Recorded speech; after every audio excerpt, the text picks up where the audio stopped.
How's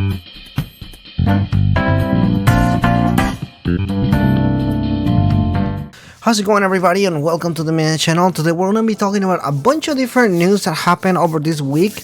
This is the weekly news of this week, and probably 2 weeks, it just depends. Some of these news are not super new, but I still want to talk about them. So let's go ahead and jump right into it. I know you're waiting for some Persona news. I'm going to talk about them later on, but first of all, I do want to talk about 13 Sentinels, which actually surpassed 400,000 copies sold worldwide. Congratulations to them. It was a really small team that work on this game, and it's a really good game. So if you haven't already played it, definitely check it out. It definitely gets all the praising and it deserves and more. I feel like this game is just so underrated, and it's probably gonna end up being like a cult following behind it, because it's a really good game, but I don't think it's just getting what it needs to get, all the recognition that it needs. So definitely check it out if you haven't already. I really like this game a whole lot.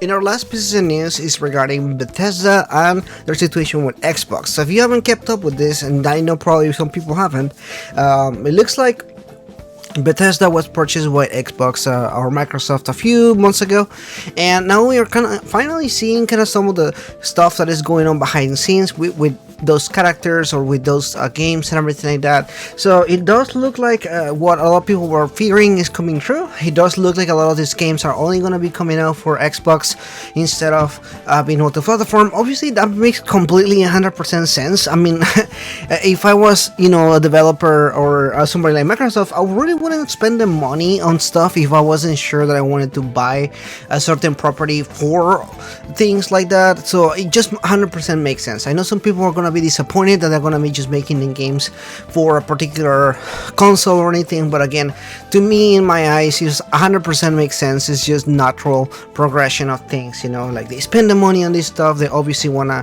have those things come out in the particular console. It just makes sense, I think. So moving on to other news, Screenix announced they're going to be doing a showcase next week. I will be streaming this, so please check it out and come by with me if you're interested on checking that out.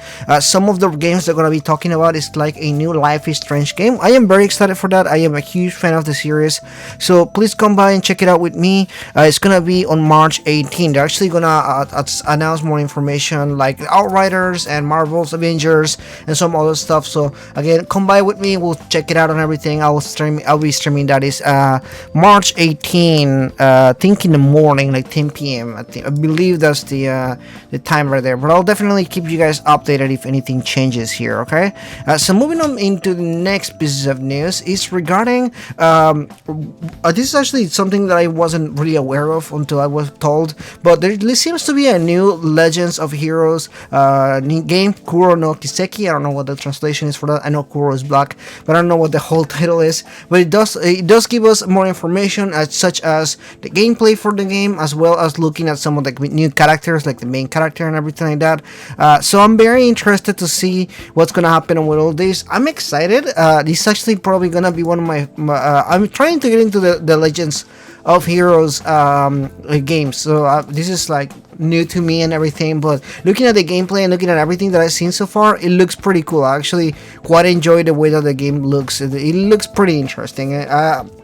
Not only did they announce a new game with new gameplay and everything, they also showed that there's gonna be a Legends of Hero anime for the Trails of Cold Steel series. I'm not sure if this means they're gonna cover the entire games or how that's gonna work. Again, I'm not sure, but it does seem pretty interesting. Again, as somebody that's kind of just getting into the series, it seems pretty exciting. It's like the best time for me to get into it, just because there's already so many games, and then there's an anime and all this new game coming. I feel it's just like, oh, there's so much stuff going on that I guess it's just very exciting. So I will keep you guys updated on that if there's no more news and everything.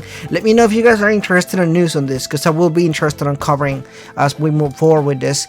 And my last piece of news, of course, as I mentioned in the beginning of the video, is pertaining to Persona 5 Strikers, which actually ranked number 3rd on the February 2021 sales, which is amazing for North America. It's overall, just kind of so you know the numbers and everything. Call of Duty Black Ops Cold War was number 1, and then Marvel Spider-Man Miles Morales was number 2, and seeing Persona 5 Strikers as number 3 for the month of February was pretty awesome. Congratulations, they deserve again all the praise and everything that they've done so far. It seems like this game sold amazingly well and shows that these games are ready for a multi-platform release opposed to what they've been doing, which is kind of just releasing the games on the PS4 or whatever. So hopefully this means they're going to start releasing many more games to other platforms. Again, congratulations to Persona and Atlas and Sega. I'm sure they're really happy about the performance of Persona 5 Strikers,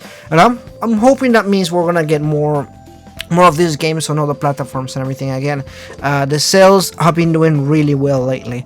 Anyway, that is pretty much in this news videos here today, guys. If you're new, please consider liking and subscribing. Let me know what was the best piece of news today, and if you're excited for anything particularly that I didn't talk about, tell me as well. Anyway, thank you so much, guys. You have a wonderful day, and I'll see you guys next week.